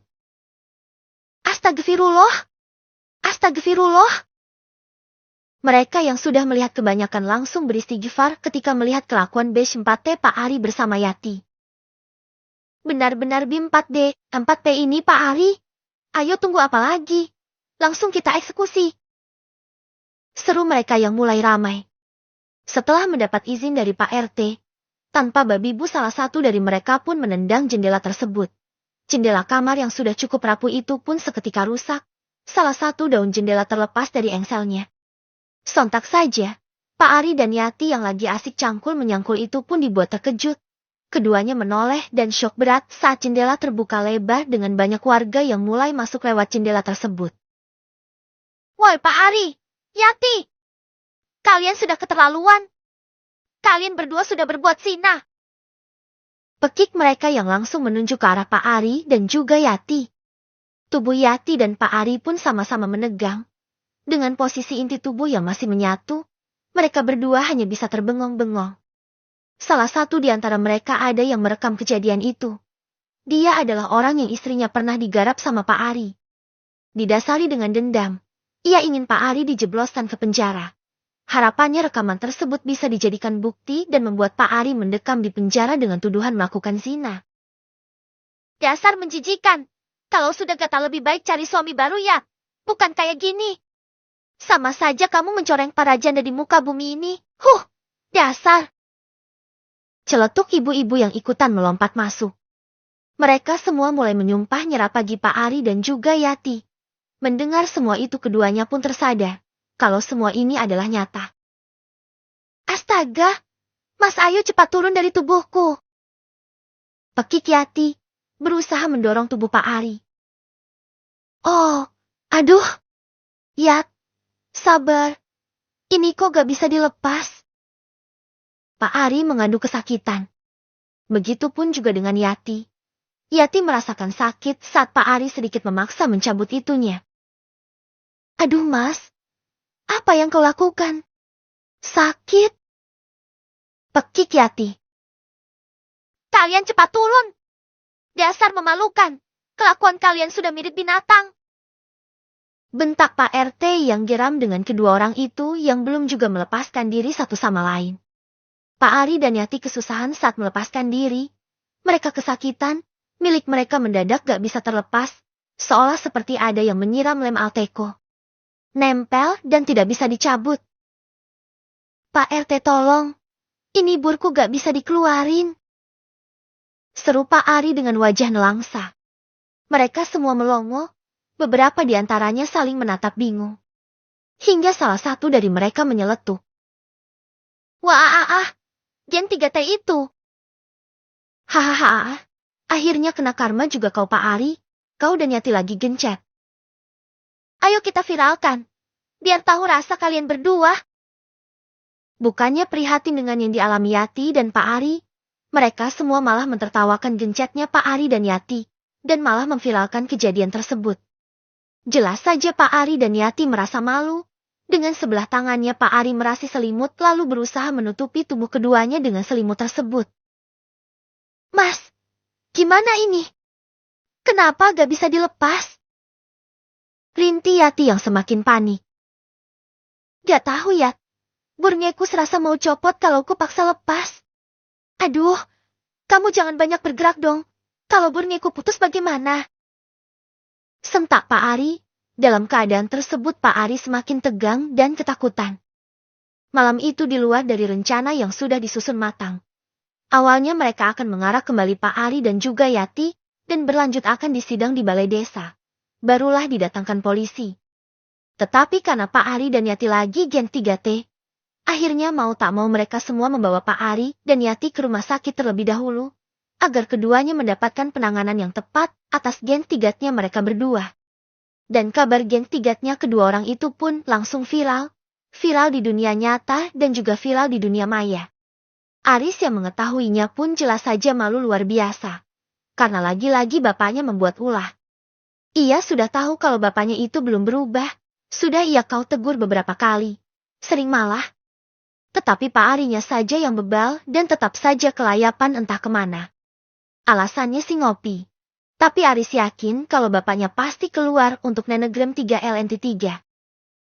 Astaga bapak! Bapak gak pernah ada kapoknya. Aku malu pak. Malu. Gumam Aris merasa geram. Tadi ada seseorang yang datang dan lapor padanya kalau bapaknya itu sedang digerebek warga.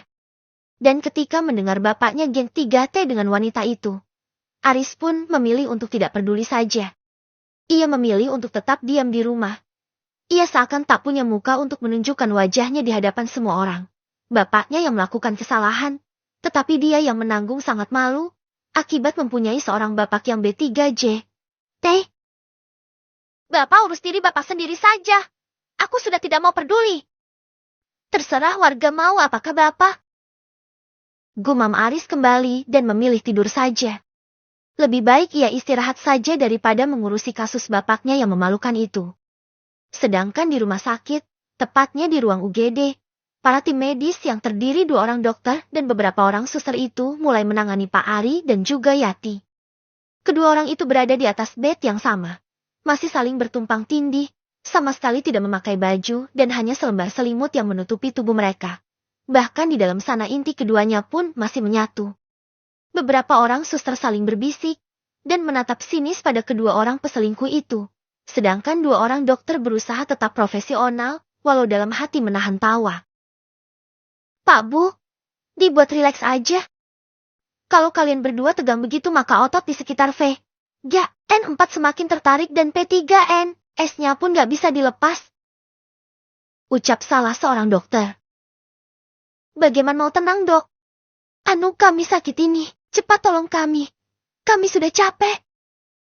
Bentak Pak Ari. Ya kan kami sudah bilang, bapak dan ibunya rileks, jangan panik. Kalau panik akan membuat otot-otot di dinding luar dan dalam N4 jadi tegang dan tertarik. Itulah penyebab P3N, S bapak gak bisa dilepas. Bapaknya juga jangan tegang gitu. Apalagi panik. Jelas dokter lagi. Haf. Pak Ari pun menghela nafasnya kasar.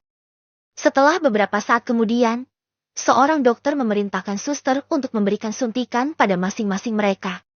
Pak Ari dan Yati pun mendapatkan suntikan, hingga setengah jam kemudian keduanya bisa terlepas satu sama lain. Jelas saja Pak Ari dan Yati bisa bernafas lega. Haf, syukurlah, bisa lepas juga. Sakit sekali anuku. Gumam Pak Ari lega sekaligus menggerutu. Pak dokter, kok bisa sih terjadi nempel seperti tadi? Tanya Yati penasaran. Bisa saja Bu, saat berhubungan badan bisa saja Gen 3T seperti tadi. Penyebab utamanya yaitu syok, ketakutan, dan juga panik. Dokter mulai melanjutkan lebih jauh lagi. Apa-apa saja yang bisa menyebabkan Gen 3T, dan menjelaskan juga tata cara menangani jika terjadi Gen 3T. Tetapi dok, jarang sekali kita maupun rumah sakit lain menangani kasus Gen 3T dari pasangan suami istri. Kasus Gen 3T ini kebanyakan ya dari pasangan tidak sah, alias selingkuh. Celetuk salah seorang suster menyambar ucapan sang dokter. Suster tersebut sesekali melirik sinis pada Pak Ari dan juga Yati. Jelas saja yang dilirik langsung salah tingkah. Benar, kalau pasangan halal mereka tidak akan show apalagi panik. Kalau orang selingkuh kan bawaannya takut ketahuan. Apa mungkin ketakutan itu yang menjadi pemicunya, dok? Sambung suster yang satunya. Sang dokter meringis. Sudah, kalian lanjut bekerja saja. Jangan ngerumpi. Kau tegur sang dokter. Kemudian dokter pun pergi dan menyerahkan kedua orang itu untuk diselesaikan oleh para suster. Wajah para suster itu pun sinis. Mereka sama sekali tidak ramah pada Pak Ari dan juga Yati. Tetapi, tak ayal mereka tetap melakukan pekerjaannya dengan baik. Setelah infusnya habis nanti, Bapak dan Ibu sudah boleh pulang. Dan ini resep obat dan vitamin yang harus ditebus. Ujar suster dengan wajah datar. Suster tersebut menyerahkan secari kertas yang berisi resep obat dari dokter kepada Pak Ari dan Yati. Baik sus, terima kasih. Ucap Yati. Sedangkan Pak Ari hanya diam. Ia sudah merasa sangat malu di sini. Terlebih terang-terangan para suster menyindir dirinya. Seolah ia lelaki yang tak patut untuk dihormati. Setelah hampir 1 jam lamanya, akhirnya infus Pak Ari dan Yati dilepas. Keduanya pun sudah diperbolehkan pulang. Baru saja keluar dari ruang UGD, keduanya sudah dihadang oleh beberapa warga. Dan Pak RT pun turut serta. Pak Ari dan Yati sudah bisa lepaskan Gen 3-nya. Jadi sekarang kalian harus ikut dengan kami. Kata Pak Dirman, salah seorang tetangga Pak Ari. Loh, kami mau dibawa kemana? Dengan wajah bodohnya Pak Ari bertanya. Ceka, jelas saja mau disidanglah. Dan diadili karena sudah melakukan tindak tak senonoh alias zina. Mau apa lagi Pak Ari? Celetuk seseorang di pojok sana. Namanya Pak Ridwan. Yang istrinya dulu pernah digarap Pak Ari dengan iming-iming uang 50.000 rupiah. Lelaki berumur 40 tahun itu masih menyimpan dendam terhadap Pak Ari. Kalau dulu ia tak mempunyai bukti tentang perselingkuhan istrinya dengan Pak Ari. Kini ia sudah mempunyai bukti, walau bukti tersebut bukan dengan istrinya. Tetapi dengan bukti itu bisa memberatkan Pak Ari di kantor polisi nanti, dan pastinya akan dihukum. Apa? Disidang, diadili? Wajah Pak Ari langsung pias, begitupun juga dengan Yati. Keduanya langsung gemetar. Ya jangan, kami hanya hilaf. Tolong jangan bawa kami ke balai desa. Cicit Yati memohon. Cih, siapa yang mau bawa kalian ke balai desa? Wajah Pak Ari dan Yati sempat berbinar mendengarnya, tetapi kembali pias setelah mendengar lanjutannya. Pak Ari dan Mbak Yati, setelah masalah ini dirembuk oleh para aparat desa, dengan banyaknya warga yang tidak terima dengan kelakuan kalian berdua, kami dari pihak desa sudah memutuskan. Kasus ini akan dibawa ke kantor polisi. Kalian berdua harus mempertanggungjawabkan apa yang kalian lakukan di kantor polisi. Tolong Pak Ari dan Mbak Yati kooperatifnya, dan ayo kita ke kantor polisi sekarang juga. Lanjut Pak RT menimpali. Wajah Pak RT terlihat sangat tegas, seolah perkataannya tidak boleh dibantah. Sedangkan wajah Pak Ari dan Yati semakin pucat pasi, seolah di wajah keduanya tidak dialiri darah setetes pun. Apa? Kantor polisi? Gagap keduanya kembali syok. Sudahlah Pak RT, gak perlu pakai penjelasan segala. Nih orang pasti banyak ngelesnya. Ayo kita langsung seret dia saja ke kantor polisi. Hei Ari, jangan banyak drama apalagi penolakan. Masih untung kami tidak membuat wajahmu babak belur. Bentak salah satu dari mereka yang merasa Pak RT bertele-tele. Beberapa warga yang masih di sana dengan tidak sabarnya langsung menyeret Pak Ari dan Yati keluar dari rumah sakit. Tuh tunggu. Kalian gila? Mengapa urusan pribadiku sampai kalian bawa ke kantor polisi? Kalian tidak berhak mencampuri urusanku. Mau aku kau, dengan siapa itu urusanku? Bukan urusan kalian. Pak Ari mencoba melepaskan dirinya. Tentu ia tidak akan mau dilaporkan ke polisi. Bek! Geram orang yang menggelendeng Pak Ari pun menunjuk wajah tuanya Pak Ari. Pak Ari pun langsung mengaduh kesakitan. Aduh! Gigiku! Pekik Pak Ari yang merasakan salah satu giginya ada yang terlepas. Bukan urusan kami kau bilang. Hei Ari, sadar kau. Siapa yang kau ajak kau, itu? Dia. Istri dia yang pernah kau, bukan urusan kami kau bilang. Dan janda-janda itu. Belum lagi istri orang yang di ABC, dan entah siapa lagi. Kau bilang bukan urusan kami. Kau sadar Kelakuan kau sudah seperti bina tempat nenegram. Bahkan lebih bejat.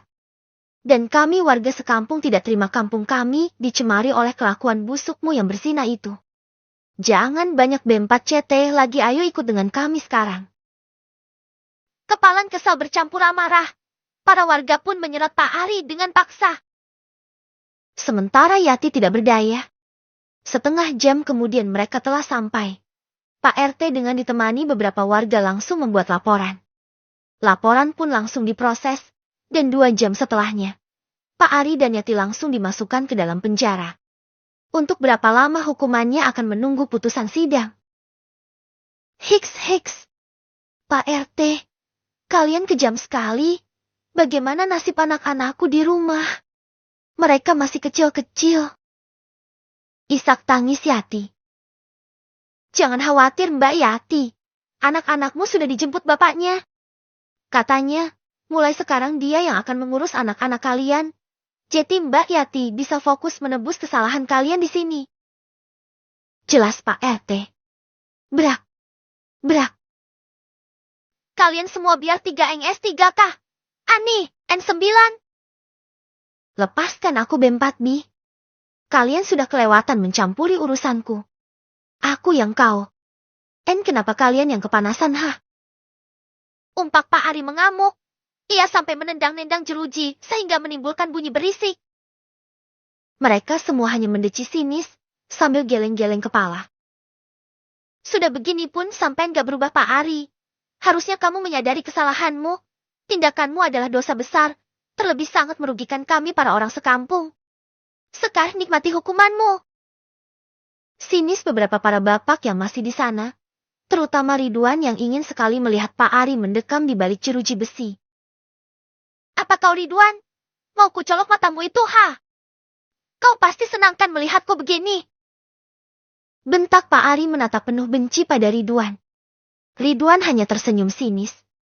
Tanpa mau menanggapi kedua orang itu lagi, Pak RT dan yang lain pun pergi dari kantor polisi.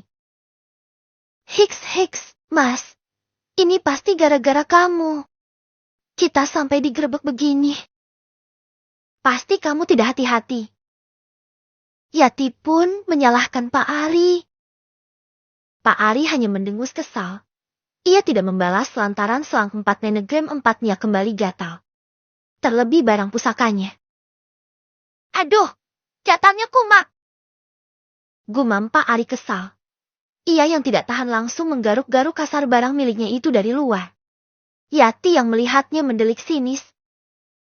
Mas, di saat genting begini kenapa kamu asik nguyal-nguyal si Joni sih? Pikirkan bagaimana caranya kita bisa keluar dari sini. Pekik Yati kesal. Nguyal-nguyal kepampatmu. Kau tidak lihat aku kesakitan, Joni ku gatal Yati. Ayo cepat bantu G4 Rukin. Aduh. Kenapa digaruk semakin gatal sih?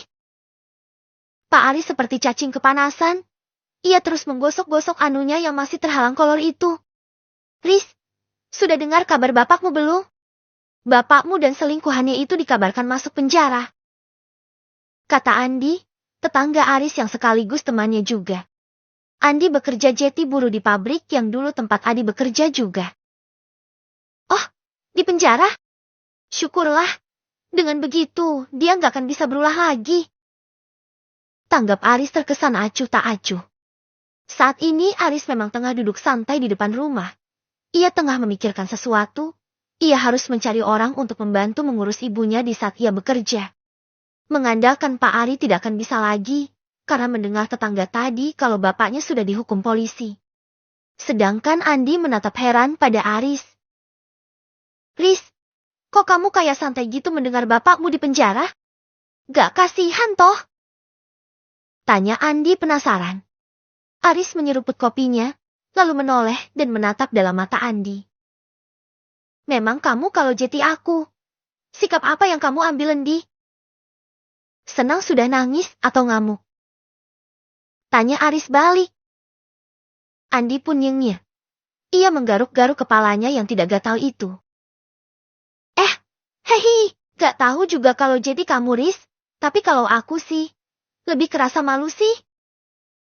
Ucap Andi. Nah itu tahu. Tidak hanya malu Andi, tapi kecewa juga. Marah, lelah dan lain sebagainya. Semuanya terasa campur aduk dengan semua tingkah bapakku. Aku pun memilih tidak peduli saja. Lanjut Aris. Andi pun mengangguk mengerti. Sebagai teman Aris dan rumahnya pun cukup dekat. Kurang lebihnya Andi tahu seperti apa keadaan di rumah Aris. Lihat kamu santai-santai begini. Apa kamu gak berangkat kerja, Riz? Tanya Andi penasaran. Kebetulan Andi dapat kerja shift siang, jadi dia juga masih bersantai di rumah. Dan kini malah nyasar di rumah Aris karena melihat temannya itu di depan rumah. Ya kerja, tapi aku bingung, Andi. Aku harus cari orang dulu agar bisa menjaga dan membantu ibu. Biasanya bapak yang mengurus ibu, tapi tahu sendiri kan sekarang bapakku di penjara. Aku sedang memikirkan mau cari orang untuk kerja di rumahku. Kata Aris mengeluarkan unek-uneknya. Wah, begitu toh. Jadi kamu lagi pusing cari orang. Begini saja, minta tolong dulu saja sama ibu Kuris. Biar ibu yang jaga sementara Bule Indah. Nanti minta ibu juga untuk menyebarkan ke orang-orang kalau kamu lagi cari orang untuk bekerja. Aku yakin, Riz, di kampung sini pasti banyak yang mau kerja. Apalagi mau bulan puasa begini. Kebutuhan pasti semakin bertambah. Kata Andi memberi usul. Begitu ya? Apa tidak merepotkan Ibu Mundi? Apa beliau mau menjaga ibu? Tanya Aris merasa ragu. Kalau untuk sementara ibu pasti maulah. Toh menolong tetangga. Sebentar aku panggil ibuku dulu ya. Andi langsung ngacir menuju rumahnya. Selang 10 menit kemudian, Andi datang kembali bersama ibunya. Riz, kata Andi kamu butuh orang buat kerja menjaga Bu Indah ya? Tanya ibunya Andi. Bu Ningsih namanya. Bener Bu, tahu sendiri sekarang bapakku di penjara. Jadi aku butuh orang untuk menjaga ibu. Hanya menjaga saja kok. Cukup memandikan dan menyuapinya saja. Pekerjaan rumah biar aku sendiri yang mengerjakan. Kata Aris. Bu Ningsih mengangguk. Ya wes, nanti tak bantu share di grup ibu-ibu. Siapa tahu ada yang mau. Untuk sementara biar ibu saja yang jaga ibu Muris. Kamu kalau mau kerja yo kerja saja. Kata Bu Ningsih, yang memang baik orangnya. Beneran Bu? Alhamdulillah kalau begitu. Aris jadi bisa berangkat bekerja. Oh ya Bu, kira-kira untuk gaji berapa ya yang pantas? Tanya Aris. Bu Ningsih berpikir. Kalau cuma memandikan dan menyuapi makan sih, ibu rasa 700 pun sudah pantas, Riz. Kamu patok saja gajinya ke 700. Kata Bu Ningsih. Aris mengangguk. Baiklah Bu, nanti tolong ibu sebarin ya. Pinta Aris menyetujui. Yo. Setelahnya Aris pun bisa tenang. Ia pun bersiap dan akan berangkat bekerja. Wih, sekarang kau enak ya Aris, kerja di tempat ber-AC. Kerjanya enak cuma ngecek-ngecek terus dapat gaji gede. Celetuk Andi saat melihat Aris bersiap berangkat bekerja. Aris menghampiri Andi yang lagi ngopi di depan rumah. Ini kunci rumahku Andi, tolong kasih ke Bulek Ning. Oh ya Andi, kerja itu tidak ada yang enak. Semuanya pun mempunyai porsi lelahnya masing-masing. Memang pekerjaanku ini terlihat enak, tapi tanggung jawabnya itu loh, besar. Tapi alhamdulillah sih, aku bisa bekerja lebih baik dan dapat gaji yang lebih baik juga. Dan ini semua berkat Mbak Nea, kata Aris. Hihi, sekarang Mbak Nea hebat ya, Uris. Ternyata lo dia anak orang gedongan, mana punya gedung kantor yang bertingkat-tingkat juga. Pasti nyesel itu masmu. Celoteh Andi. Beruntung dulu kamu baik sama Mbak Nea, Aris. Jadi kamu bisa mendapatkan kerja yang menjanjikan. Celoteh Andi lagi. Aris tersenyum saja. Semua itu apa yang kita tanam, Andi? Kita menanam baik ya dapat hal yang baik pula. Begitupun sebaliknya. Kamu menanamkan hal yang buruk, maka hal buruk yang akan kau terima. Ya udah, aku berangkat kerja dulu. Assalamualaikum. Pamit Aris tak mau berlama-lama. Waalaikumsalam. Aris pun menuju motornya, kemudian berangkat menuju ke tempatnya bekerja. Di sana, ia sebagai manajer minimarket, orang yang dipercayai Nea sebagai penanggung jawab atas Kanaya Mart cabang kedua. Di sisi lain, Ayu tengah mengurung dirinya di dalam kamar. Ia termenung dan sesekali terisak. Kabar penggerebekan bapaknya semalam sudah sampai di telinga warga kampung suaminya. Belum lagi dengan video yang beredar. Ayu merasa sangat malu sekali, sampai tidak berani dia keluar rumah walau hanya sekedar belanja sayur. Tok! Tok! Yo, ayo keluar. Kita sarapan bersama. Suci mengetuk-ngetuk pintu kamar madunya. Sudah pukul 7. Waktunya sarapan, tetapi sedari pagi Ayu sama sekali belum keluar dari kamarnya. Mas, gimana ini? Ayu sama sekali gak mau keluar. Suci nampak khawatir. Tak ayal mereka semua sudah tahu perihal bapaknya Ayu. Ya sudah deh, kamu minggir dulu biar Mas dobrak pintunya. Ferry sudah mau mengambil ancang-ancang mendobrak pintu. Tunggu Mas, jangan didobrak. Sayang atuh pintunya. Kita panggil Ayu dulu, kalau gak keluar dalam 5 menit barulah kita korbankan pintu ini. Cegah Suci. Ayo, buka. Kalau tidak Mas Ferry bakal mendobrak pintu kamarmu. Teriak Suci terus menggedor-gedor pintu kamar madunya. Kali ini lebih keras. Dan upaya Suci berhasil. Tak berselang lama Ayu membuka pintu kamarnya. Ceklek. Terlihat wajah Ayu yang sembab. Matanya bengkak dengan hidung yang memerah. Apa sih? Katus Ayu, dengan wajahnya yang semakin memberengut kesal. Kami tahu kamu tuh bersedih, tapi jangan nyiksa diri juga Ayu. Ingat di dalam perutmu sudah ada kehidupan baru. Anakmu butuh makan. Ayo kita makan. Suci langsung menggandeng lengan Ayu dan mengajaknya keluar menuju meja makan. Tanpa perlawanan Ayu mengikuti saja. Sejak hari itu, di mana banyak Suci memberikan petuahnya, perlahan sikap Ayu mulai berubah. Walau Ayu memang keras wataknya dan cenderung pemalas juga, tetapi ia perlahan hubungannya dengan Suci mulai membaik, terlebih Suci yang selalu welcome kepadanya. Suci yang terus mengarahkan Ayu ini dan itu, walau banyak protesan tetapi pada akhirnya Ayu melakukannya juga. Seperti saat ini, dengan perhatiannya Suci mengambilkan nasi serta teman-temannya ke atas piring Ayu. Makanlah, jangan sampai anak kamu kelaparan. Ayu, walau di luar sana banyak yang menghujatmu, kami akan tetap ada untukmu. Itulah gunanya keluarga.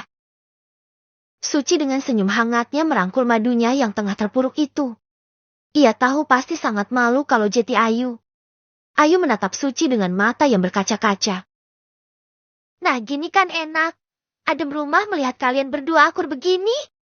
Rumah Jeti laksana surga. Celetuk Ferry, mulai merasa bangga dengan kedua istrinya.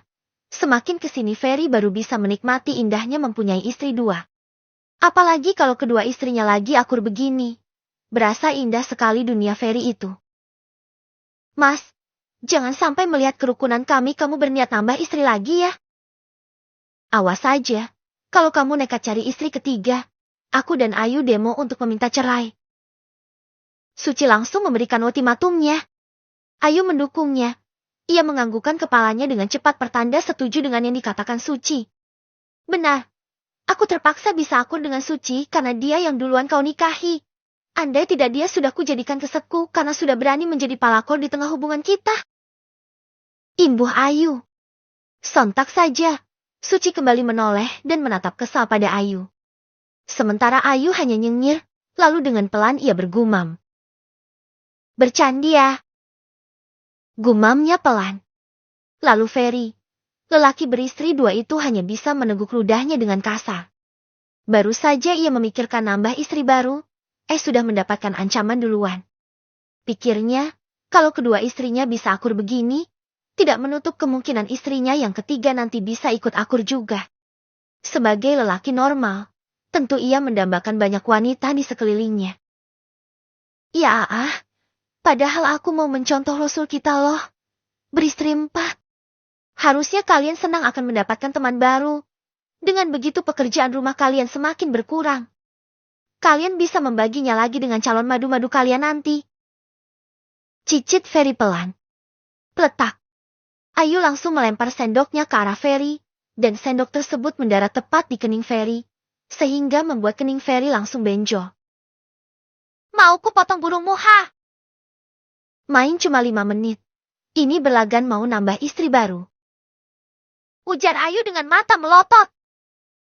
Suci tidak tinggal diam. Walau tidak sekasar Ayu yang sampai melempar sendok, tetapi kata-kata yang Suci ucapkan tidak kalah sakitnya, sampai menusuk ke ulu hati bahkan jantung Ferry. Mas, berpoligami itu bagi orang yang mampu, sedangkan kamu jauh dari kata mampu. Ilmu agamamu saja sangat cetek, dan ingat dengan gajimu yang cuma 2 juta itu. Menafkahi kedua istrimu saja kau masih belum begitu mampu. Ini niat mau nambah istri lagi. Mau kau beri nafkah cuma 100 saja per istri. Kalau cuma begitu aku pun bisa mas cari uang sendiri. Lebih baik aku jadi janda dan kerja jadi TKW terus pulang jadi pengusaha. Imbu Suci. Sak, ngomong-ngomong soal TKW, gimana kalau Ferry suruh kerja aja jadi TKW? TKW kan gajinya besar tuh. Kita tabung gaji Ferry kemudian kita buat usaha untuk keluarga ini. Tiba-tiba Ayu mengusulkan. Klek. Ferry shock, ia sampai kesulitan menelan ludahnya sendiri. Boleh juga idemu yuk. Sahut Suci. Tunggu. Kalian mau aku kerja di negeri orang gitu? Tanya Ferry. Iya, jawab Ayu dan Suci kompak. Tidak Aak.